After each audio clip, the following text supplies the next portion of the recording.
सभी सम्मानित साथियों को, भारत के सभी मूल निवासी बहुजन हितचिंतक, विद्यार्थी, युवा, बेरोजगार को मेरा जोहार। जय मूल निवासी। मैं सुधांशु मौर्य, जिला महासचिव समीक्षक, भारतीय विद्यार्थी मोर्चा, प्रयागराज, उत्तर प्रदेश। साथियों, बामसेफ का 37वां राष्ट्रीय अधिवेशन एवं भारत मुक्ति मोर्चा का 10वां ऐतिहासिक राष्ट्रीय अधिवेशन बामसेफ के राष्ट्रीय अध्यक्ष माननीय वान मेश्राम साहब के फेसबुक पेज पर लाइव वर्चुअल 25 दिसंबर से 29 दिसंबर तक होने जा रहा है। इस राष्ट्रीय अधिवेशन में भारत के सभी मूल निवासी बहुजन हित चिंतक, बुद्धिजीवी वर्ग, विद्यार्थी, युवा, बेरोजगार, छात्रा एवं समस्त लोगों से मेरा निवेदन है कि इस राष्ट्रीय अधिवेशन को तन मन धन से साथ सहयोग करें। साथियों, बामसेफ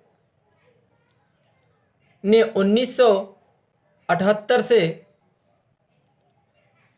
भारत के मूल निवासियों के लिए आज़ादी का आंदोलन चला रही है।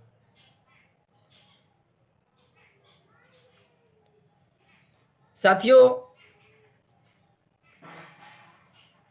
वान मेश्राम साहब कहते हैं कि जिस समाज का हजारों समस्याएं होती हैं, जिस समाज का समस्या होती है, वह समाज गुलाम होता है। तो साथियों, आज भी हमारे हजारों समस्याएं हैं। इस देश के सभी मूल निवासी ST, SC, OBC and minority के हजारों समस्याएं हैं। तो ये समस्या होने के कारण हम लोग गुलाम हैं।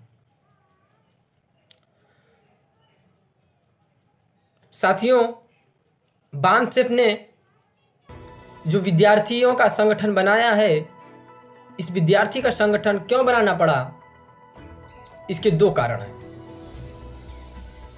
पहला कारण यह है कि अपने मूल निवासी समाज में राष्ट्रव्यापी संगठन विद्यार्थियों का नहीं है। जो भी संगठन थे वो सभी दुश्मनों के संगठन थे। हमारे मूल निवासी समाज के संगठन नहीं थे, विद्यार्थियों के संगठन नहीं थे। दुश्मनों के संगठन में क्या होता था?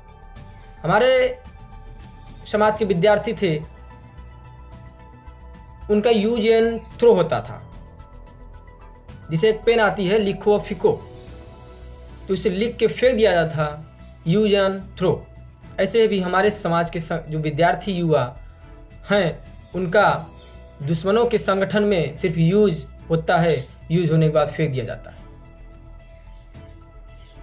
इसीलिए बामसेफ ने विद्यार्थी वर्ग का एक बहुत बड़ा राष्ट्रव्यापी संगठन बना, जो कि भारतीय विद्यार्थी मोर्चा, भारतीय युवा मोर्चा, भारतीय बेरोजगार मोर्चा, भारतीय विद्यार्थी छात्रा प्रकोष्ठ एवं राष्ट्रीय आदिवासी छात्र संघ और इंडियन रिसर्च स्कॉलर एसोसिएशन का निर्माण किया गया।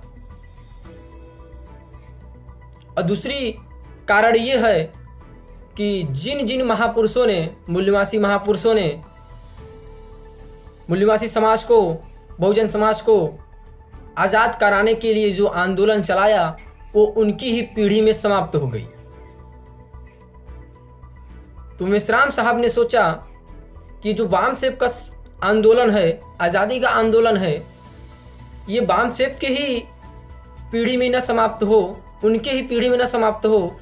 इसीलिए विद्यार्थियों का संगठन बनाया और आने वाले जनरेशन के लिए आने वाले जनरेशन में कन्वर्ट करने के लिए ये विद्यार्थियों का संगठन बनाया गया है कि हमारी जो आज़ादी की लड़ाई है वो आने वाले जनरेशन के लिए हो जाए, इसके लिए ये संगठन बनाई गई है।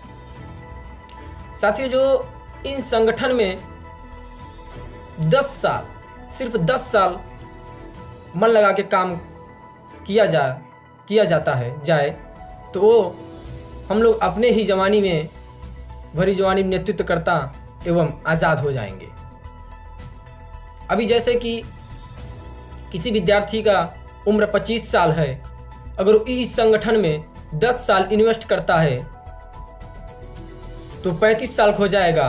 वो 35 साल में इस समाज का बहुत बड़ा नेतृत्व हो जाएगा। अभी मैं 18 साल का हूं, इस संगठन में सिर्फ 10 साल देता हूं तो मैं अगले 10 साल में 28 साल हो जाऊंगा, तो इस संगठन का, इस समाज का एक बहुत बड़ा नेतृत्वकर्ता बन सकता हूं। तो इसी नेतृत्वकर्ता के लिए युवाओं में प्रेरणा जाने के लिए, नेक्स्ट जनरेशन में कन्वर्ट करने के लिए ये विद्यार्थियों का संगठन बनाया गया है। और भी कारण हैं साथियों, इस विद्यार्थियों का हजारों समस्याएं हैं और हजारों समस्याएं में हम कुछ समस्याओं को बताना चाहते हैं। जैसे कि इस विद्यार्थियों में, भारत के समस्त विद्यार्थियों में एक बहुत बड़ी समस्या है बेरोजगारी की समस्या, जो कि राष्ट्रव्यापी समस्या है। बेरोजगारी की समस्या पूरे भारत देश में सभी विद्यार्थी, युवा, समस्त लोग बेरोजगार हैं। दूसरी समस्या है आज की शिक्षा में फीस वृद्धि कर दिया गया,